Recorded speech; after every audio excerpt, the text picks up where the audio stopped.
Шымкенттік омарташылар ауыл шаруашылығы министрлігінің қисынсыз бұйрығының салдарынан асылдандыру жұмыстарын алған субсидиядан қағылғандарын айтуда. Елордада бекітілген жаңа ережеге сәйкес, олар ауылдық округ әкімінің есепке алу дәптеріне еніп, сол жерге тіркелгендерін растайтын фотосуреттерді сайтқа салу керек. Ал Шымкентте ауылдық округ атымен жоқ. ИП Нурмухамедов уже порядка 5 лет получает субсидии, и благодаря этим... Нурмухамедов кәсіпорын соңғы 5 жылда субсидия алып келеді. Сол субсидиялар арқасында біз кәсібімізді дамытып, қоймалар салып, шаруашылықтың көлемін артырдық. Бірақ Шымкент республикалық маңызы бар миллионды қала статусына ие болғалы қиыншылықтар туа бастады. Әсіресе есептік нөмір алуда және статистикалық есептілікті тапсыруда қиындықтар көп.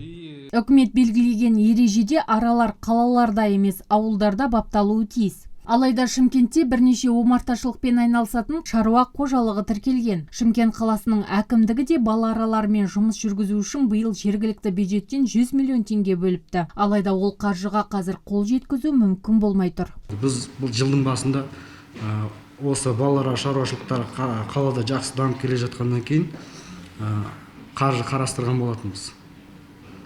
Енді ол қаржыны біз қазір игере алмағаннан кейін басқа жаққа қарай ауыстыруға тура келіп жатыр. Өйткені бұлар заявка жібере алмайды.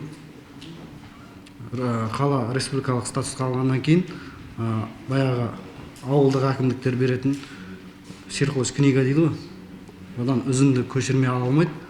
Статқа отчет тапсыра алмайды. Айта кетейік, бал араларын баптауға қатысты үкімет ережесі осы жылдың жазында бекітілген. Алайда Шымкенттік омарташылар бұл ереже туралы жақында ғана естіпті. Осыған байланысты 20 желтоқсанға дейін рәсімделуі тиіс құжаттарды дайындап үлгермейміз деп уайымдауда.